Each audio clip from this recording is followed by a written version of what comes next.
jeunes filles qui sont dans ce film. Et c'est des filles de juges, de magistrats. Et là, vous dites, je cite, « Ils savaient que ces deux magistrats profitaient de leur impunité pour se livrer à toutes sortes d'exactions, parce qu'il était intervenu comme médecin pour réparer quelques dégâts chez les petites victimes. » Tout à fait. Donc là, on est en train de parler de réfection d'hymen, on est en train de parler de quoi? Et on parle de pédophilie et de viol sur petites filles, c'est ça l'idée? Vous voulez vraiment en parler? Oui, je veux vraiment en parler, ouais. Ben oui, c'était viol. Alors, un des magistrats qui était président du tribunal de Tanger, c'était une grande personnalité, à l'égal de mon père, qui était le médecin-chef de la province. Mettez-vous devant le micro, Gérard. Oui. La médecine, c'était mon père qui l'a dirigé, qui chapeautait tout.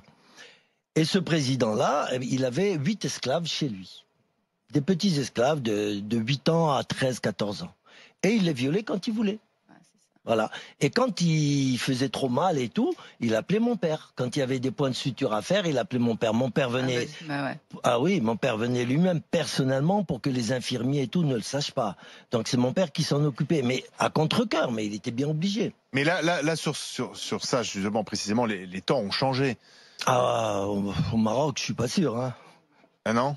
Oh non, ah non. À partir du moment où c'est le pouvoir, on protège. Ça c'est sûr. Ça c'est sûr. Sauf qu'il y a eu un moment où Hassan II a réagi.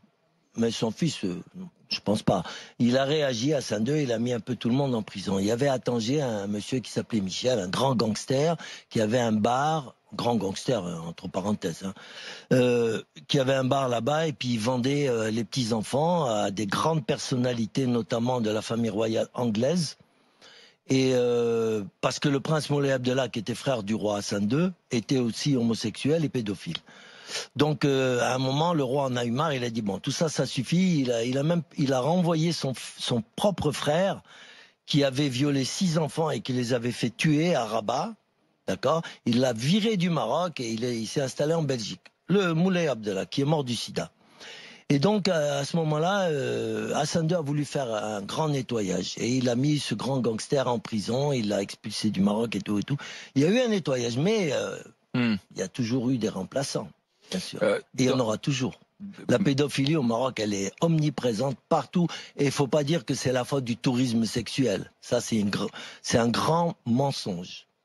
Voilà. Et pourquoi est-ce qu'on n'en mieux pas? Il y a certaines régions du Maroc, comme Tanger ou Marrakech, où ils ont ça dans le sang. Je dis pas que les Marocains sont bisexuels, loin de moi.